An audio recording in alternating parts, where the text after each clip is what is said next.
तो आज के इस वीडियो में क्लास 11 की केमिस्ट्री के जितने भी इंपॉर्टेंट क्वेश्चन है, यस तुमने सही सुना, जितने भी इंपॉर्टेंट क्वेश्चन टॉपिक्स जितने भी है ना जो प्रीवियस ईयर में बहुत बार रिपीट हो चुका है, वो सारे के सारे इस वीडियो के अंदर बताऊंगा। बट आप में से काफी बंदे देखेंगे भाई प्रीवियस ईयर क्लास 11 के अंदर होता ही नहीं है, तू कहाँ से बताएगा। रुक जाओ, जो आपका सिलेबस है वो सेम है, जो आपके चैप्टर्स हैं वो सेम है, उनके अंदर जो इंपॉर्टेंट वाला पार्ट है वो नहीं बदलता। बस यहाँ पे थोड़ा सा ना दिमाग लगाना है, यही लूप होता है। इस लूप को पकड़ लो, तुम पास नहीं टॉप कर जाओगे अपनी क्लास के अंदर। इस लूप को मैंने पकड़ा, आपके जितने भी प्रीवियस ईयर थे जो अलग अलग स्कूल के, बड़े बड़े स्कूल के, उनको निकाला, एक माइंड सेट को पकड़ा और जो जो इंपॉर्टेंट है वो तुम्हें इस वीडियो के अंदर बता रहा हूँ। तो ये सारे के सारे जो टॉपिक्स है वो प्रीवियस ईयर में एक्चुअल में रिपीटेड, मतलब इंपॉर्टेंट टॉपिक्स हैं। इनको अच्छे से कर लेना, तुम डेफिनेटली करो, बहुत अच्छे मार्क्स को स्कोर कर जाओगे। तो मैं स्टार्ट करूंगा इस वीडियो को बिना टाइम वेस्ट। तो हम आ चुके हैं तुम्हारे इंपॉर्टेंट क्वेश्चन पे, और यहाँ पे जो सबसे पहला चैप्टर है वो है तुम्हारा some basic concept of chemistry. इसके अंदर सबसे पहला जो टॉपिक जो कि काफ़ी ज़्यादा इंपॉर्टेंट है वो है तुम्हारा मोल कॉन्सेप्ट। अच्छे से याद रखना, ठीक है। मोल कॉन्सेप्ट सबसे ज़्यादा इंपॉर्टेंट है। इसके बाद है तुम्हारा लिमिटिंग रीजेंट, ये काफ़ी इंपॉर्टेंट है। इसके बाद मॉलिक्यूलर एंड एम्पेरिकल फार्मूला। अब आप में से काफ़ी बंदे देखेंगे भाई इसको समझा, मैं समझाऊं बताऊं, समझाने में बहुत टाइम वेस्ट होता है एक एक चीज़ का। अगर कोई दिक्कत आती है, कमेंट बॉक्स आपके सामने इंस्टाग्राम का लिंक है, आप मुझसे क्वेरी पूछ लेना, आपको रिप्लाई मिलेगा, डेफिनेटली मिलेगा। कमेंट में नहीं मिलता, इंस्टाग्राम पे मिल जाएगा। बट यहाँ पर मैं टॉपिक बता रहा हूँ तो सिर्फ टॉपिक्स बताऊंगा, समझाने में टाइम वेस्ट नहीं करेंगे हम, ठीक है। अगला चैप्टर आपका स्ट्रक्चर ऑफ एटम, जिसके अंदर सबसे पहला टॉपिक है इलेक्ट्रॉनिक कॉन्फ़िगरेशन। सेकंड है आपका रेडबर्ग फार्मूला। इसके बाद है आपका डी ब्रॉगली कॉन्सेप्ट। इसका अगला टॉपिक है आपका क्वांटम नंबर्स। ये जो टॉपिक है ये तुम्हें पास करा देंगे, बहुत अच्छे से पास करा देंगे। बट अब जो टॉपिक बता रहा हूँ वो है तुम्हारे टॉप करने वाले टॉपिक, इलेक्ट्रॉनिक कॉन्फ़िगरेशन, CU के उस पर, ठीक है।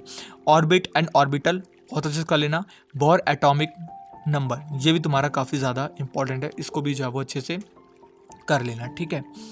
अगला चैप्टर आता है तुम्हारा क्लासिफिकेशन ऑफ एलिमेंट, जिसके अंदर सबसे पहला टॉपिक है तुम्हारा आयोनाइजेशन एंथैल्पी। सेकंड है आपका आइसो इलेक्ट्रॉनिक स्पीशीज। अगला है आपका इलेक्ट्रोनेगेटिविटी एंड इलेक्ट्रोगेन एंथैल्पी, काफ़ी इंपॉर्टेंट है। Trend of IE atomic radiation, EG enthalpy, मतलब ये सारे के सारे आपके इलेक्ट्रॉनिक कॉन्फ़िगरेशन एंथैल्पी, ये सारे के सारे इंपॉर्टेंट है। इनको अच्छे से जो है वो कर लेना क्लासिफिकेशन ऑफ एलिमेंट वाले चैप्टर से।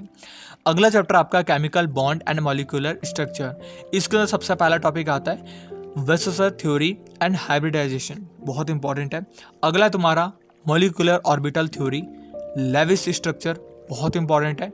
Dipole moment and H bonding तुम्हारा बहुत ज़्यादा इंपॉर्टेंट है, इनको अच्छे से जो है वो कर लेना। अगला चैप्टर आता है तुम्हारा थर्मोडायनेमिक्स। इसके अंदर तुम्हारा गिब्स फ्री एनर्जी, बहुत इंपॉर्टेंट टॉपिक है। लॉस के ऑफ थर्मोडायनेमिक्स बहुत इंपॉर्टेंट है। हेज लॉ अच्छे से पढ़ लेना। एंट्रोपी बहुत ज़्यादा इंपॉर्टेंट है, इनको भी अच्छे से जो है वो पढ़ लेना। अगले चैप्टर पे आ चुके हैं इक्विलिब्रियम है आपका, relation between KP and KV, pH based question अच्छे से कर लेना, बहुत ज़्यादा आता है। Bronsted acid and base, Le Chatelier principle, numerical of KC and KP, laws of mass, buffer solution, ये सारे के सारे इंपॉर्टेंट है, इनको भी अच्छे से जो है वो कर लेना। अब आ चुके हैं तुम्हारे अगले चैप्टर रेडॉक्स रिएक्शन पे। इसके अंदर सबसे पहला टॉपिक है ऑक्सीडेशन नंबर। अगला है तुम्हारा डिसप्रपोर्शनेशन रिएक्शन आपका। इसके बाद है आपका बैलेंसिंग। अगला है तुम्हारा इलेक्ट्रोकेमिकल सेल, जो कि काफ़ी ज़्यादा इंपॉर्टेंट है। यहाँ पर लास्ट में आ जाता है तुम्हारे सारे के सारे कंप्लीट इंपॉर्टेंट टॉपिक पे। तो सम बेसिक प्रिंसिपल, ये अच्छे से कर लेना। नॉमेनक्लेचर ऑफ फंक्शनल ग्रुप, ये भी काफ़ी इंपॉर्टेंट है इस चैप्टर से। रेजोनेटिंग स्ट्रक्चर ऑफ बेंजोडाइड, जो भी है, सॉरी गलत प्रोनाउंसिएशन हो रहा है। Conductive effect of resonance, CE effect. Chapter आपका हाइड्रोकार्बन है ये। अब चैप्टर आपका हाइड्रोकार्बन स्टार्ट हो चुका है। उसके अंदर क्या क्या इंपॉर्टेंट है, ओजोन एनालिसिस। मैं सच बता रहा हूँ, बोलने में दिक्कत आ रही है, बट ये सारे के सारे टॉपिक्स अल्ट्रा इंपॉर्टेंट है, विश्वास करके देख लेना, एग्जाम से आ करके देख लेना। सच कर रहा हूँ, बहुत ज़्यादा इंपॉर्टेंट टॉपिक्स मैं बता रहा हूँ, ठीक है। फेडरल क्राफ्ट रिएक्शन, क्योंकि मेरे सामने बहुत छोटे छोटे, आपको बड़े बड़े दिख रहे हैं, मेरे सामने बहुत छोटे छोटे पिद्दी हैं फ़ोन के अंदर, ठीक है। Markovnikov and anti Markovnikov rule, convert ethene ethyne hexane into benzene, convert benzene to nitrobenzene, ये भी काफ़ी इंपॉर्टेंट है। Kolbe reaction. अगला है तुम्हारा वर्ड्स रिएक्शन। अगला है तुम्हारा addition reaction of alkene and alkyne. इसके बाद सब्स्टिट्यूशन रिएक्शन ऑफ बेंजीन।